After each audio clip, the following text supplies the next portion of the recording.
Good morning, students. Today we are continuing with the same topic, national income. This is second lecture on the same topic. So in this lecture we will discuss another concepts of national income.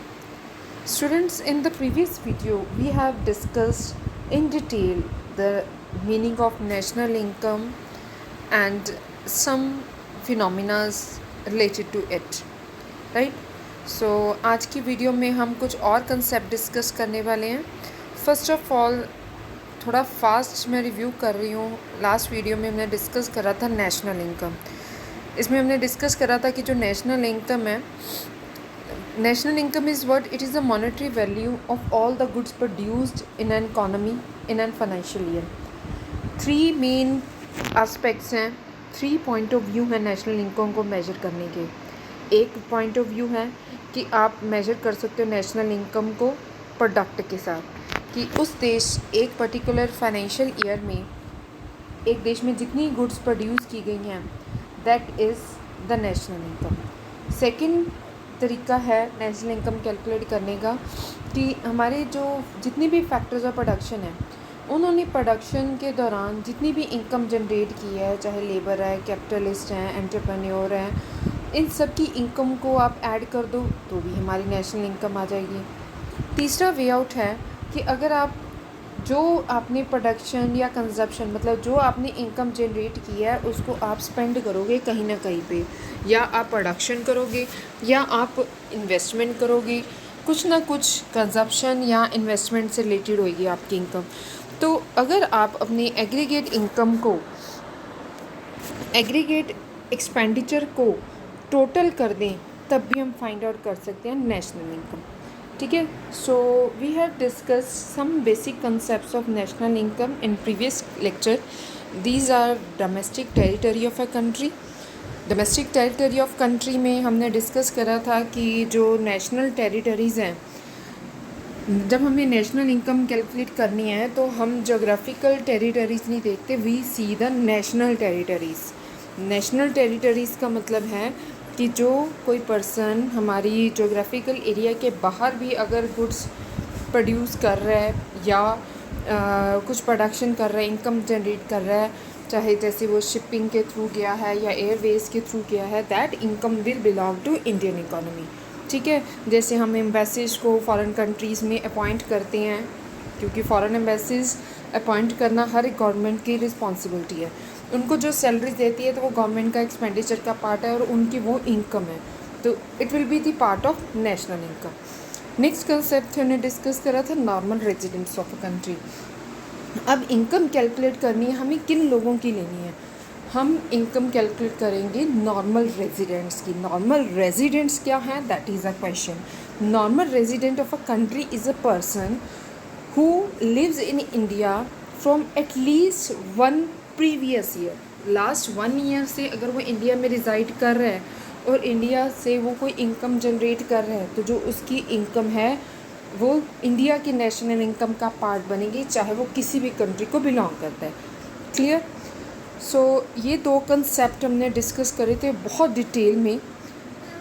आज हम discuss gross concept versus net concept. मेरे देखो, national income को जब भी major किया जाता है तो उसको 2 एग्रीगेट्स में मेजर किया जाता है, ग्रॉस एंड नेट. अब आपके माइंड में क्वेश्चन होगा, ये ग्रॉस एंड नेट का क्या मतलब है? देखो, जब भी प्रोडक्शन होती है, हम कह रहे हैं कि हम प्रोडक्शन जितनी भी हुई है उसका सम टोटल कर रहे हैं, ठीक है, तो वो हमारी नेशनल इनकम है.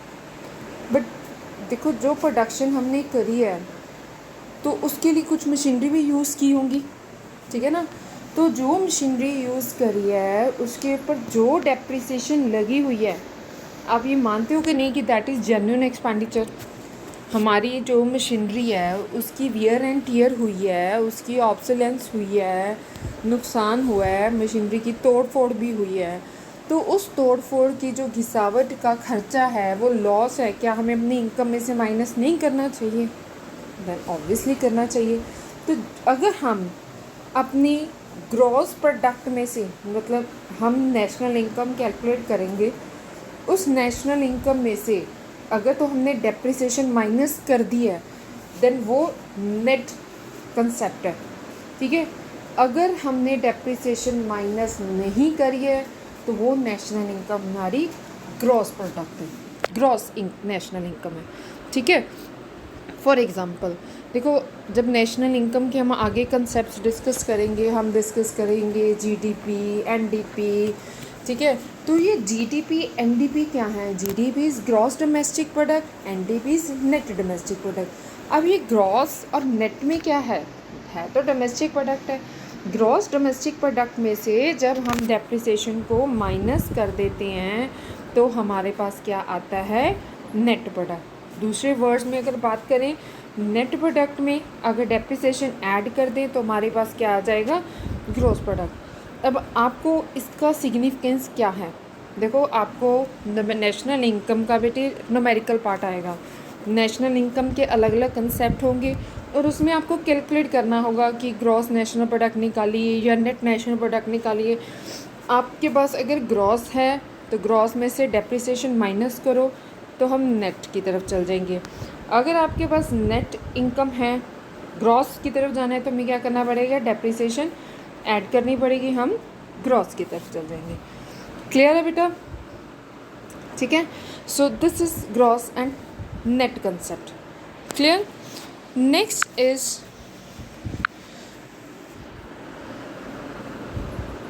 Domestic versus national concept. अब देखो, हमने डिस्कस करा है कि इकोनॉमिक्स में कोई जोग्राफिकल बाउंड्रीज नहीं होती हैं।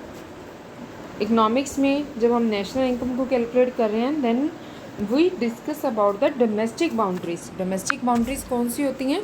It is not related with particular area, ठीक है। अगर तो आप नेशनल इनकम कैलकुलेट कर रहे हो नॉर्मल रेजिडेंट्स की, नॉर्मल रेजिडेंट कौन है? अगर बेटा हम बात करें नेशनल कंसेप्ट की तो नेशनल कंसेप्ट डोमेस्टिक कंसेप्ट से बहुत वाइडर टर्म है। देखो, डोमेस्टिक कंसेप्ट में तो सिर्फ those productive units which are present within the domestic territory of country, ये डोमेस्टिक टेरिटरी के हम ऑलरेडी डिस्कस कर चुके हैं, उनको कंसीडर किया जाता है। Whereas national concept includes productive units related with the normal residents of the country. मतलब जो डोमेस्टिक कंसेप्ट है उसमें सिर्फ डोमेस्टिक टेरिटरी आती है। अब ये डोमेस्टिक टेरिटरी क्या है?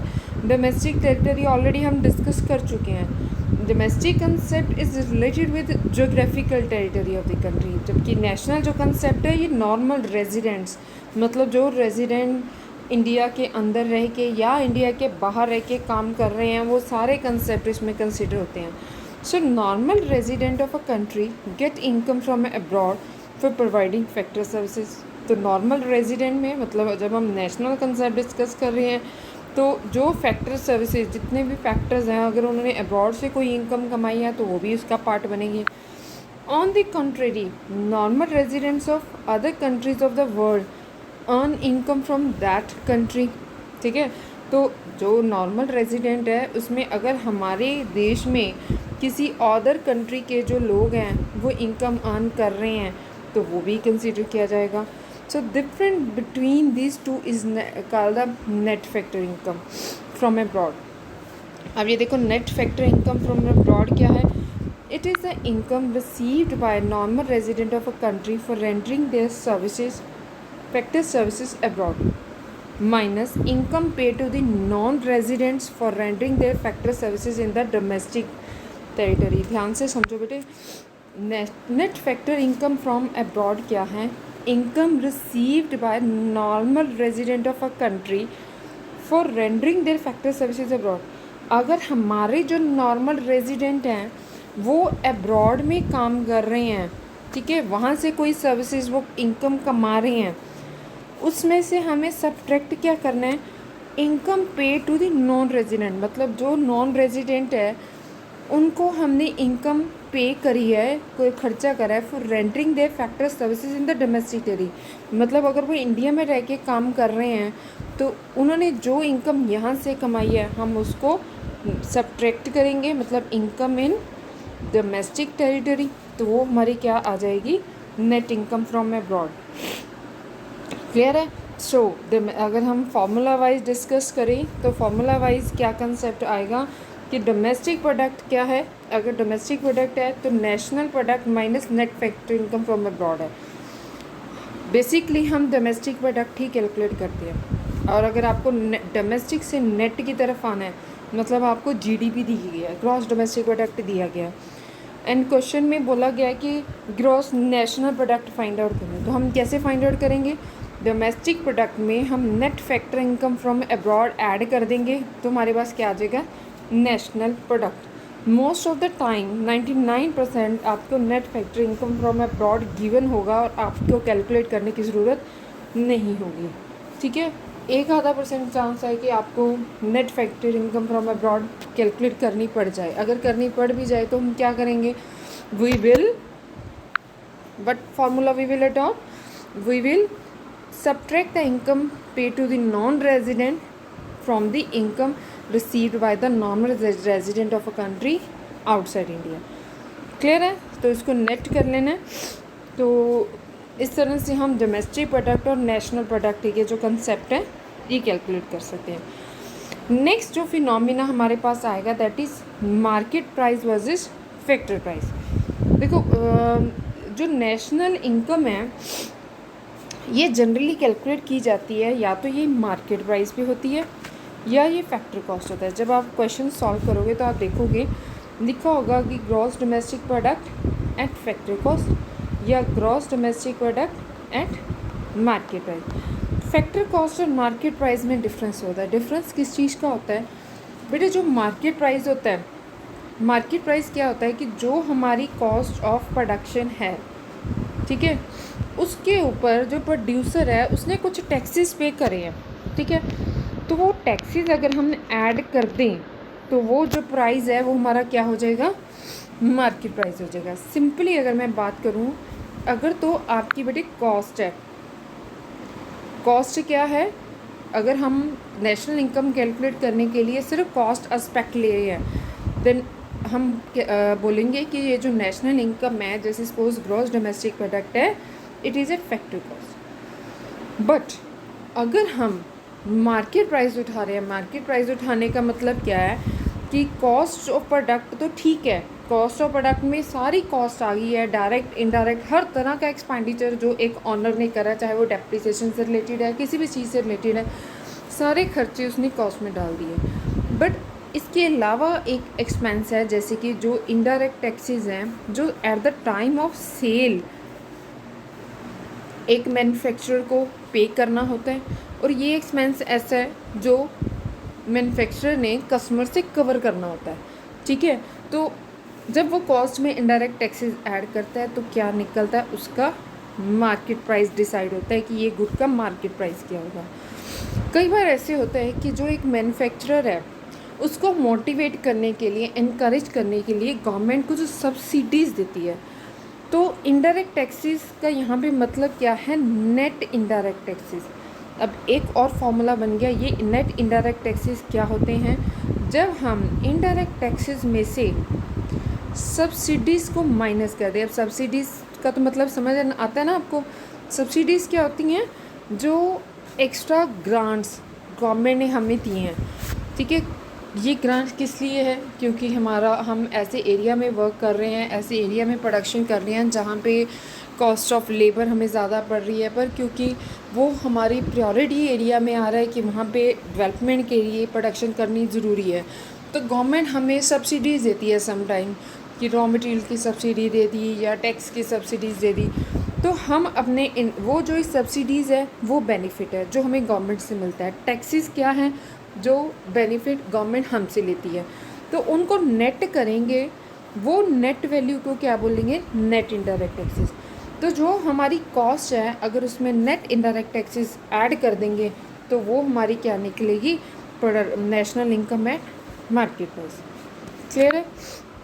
आप देखो इसको हम डिटेल में पढ़ते हैं। National income and its related aggregates are measured in term of market price और फैक्टर कॉस्ट। क्लियर है? So market price is related with the price prevalent in the market at a specific point of time, whereas the factor cost is related with the expenditure incurred on the factors of production. ठीक है, सो factor cost क्या है? Cost of production है, और जो market price है वो price है जो इस प्राइस पे वो गुड्स मार्केट में एक स्पेसिफिक पॉइंट ऑफ टाइम पे अवेलेबल है। So in any country government imposes some indirect taxes. On the other hand government also provide subsidies to different categories of people in the economy.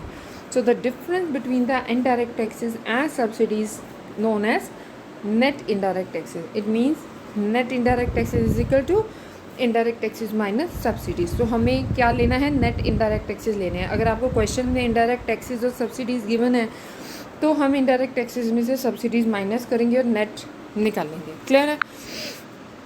अब देखो, if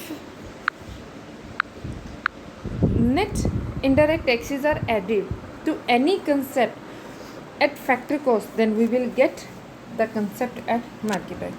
अगर हम आपके पास GDP given है, suppose eight factor price given है, उसको market price में लेके आना है तो हमें क्या करना है? उसमें नेट इनडायरेक्ट टैक्सेस ऐड करेंगे। On the other hand if net indirect taxes are subtracted from any concept at market price, then we get that concept at factor cost. ठीक है, सो अगर मार्केट प्राइस कंसेप्ट में से net indirect taxes को minus तो हमें क्या मिलेगा? National income at factor cost. So इसको फॉर्मूलाज में की हेल्प से हम डिस्कस कर सकते हैं। सो देखो, अगर आपके पास है product at market price given है तो हम क्या कर रहे हैं? फैक्टर कॉस्ट में ऐड कर रहे हैं नेट इनडायरेक्ट टैक्सेस। क्लियर थी? अगर आपके पास product at factor cost given है तो हम क्या करेंगे? प्रोडक्ट एट मार्केट प्राइस में से नेट इनडायरेक्ट टैक्सेस को माइनस कर देंगे। So both this concept can also be written as the product at market price is equal to product at factor cost plus indirect taxes minus subsidies. ये indirect tax minus subsidies क्या है? Net indirect taxes. Clear है बेटा? So these were the various concepts related with the national income. These concepts are useful from the point of view of the calculation of national income. अब national income जब हम calculate करेंगे practically तो हमारे पास बहुत सारे फिनोमिना आएंगे, like calculate GDP at factor cost, GDP at market price, या gross national product, gross domestic product, net national product, net domestic product. तो ये सारे कंसेप्ट्स जो हैं इसकी कैलकुलेशन के लिए हम नेक्स्ट लेक्चर में मिलेंगे। ठीक है, सो आज के लिए इतना काफ़ी है। This is more than enough today. So इसको एक बार रिवाइज़ करिए, दोबारा से इस वीडियो को सुनिएगा तो आपको कंसेप्ट्स की और क्लैरिटी हो जाएगी। नेक्स्ट लेक्चर में हम डिस्कस करेंगे calculation of various national income concepts. ठीक है, उसको प्रॉपर उसका प्रोसेस डिटेल में डिस्कस करेंगे। अभी के लिए थैंक यू सो मच।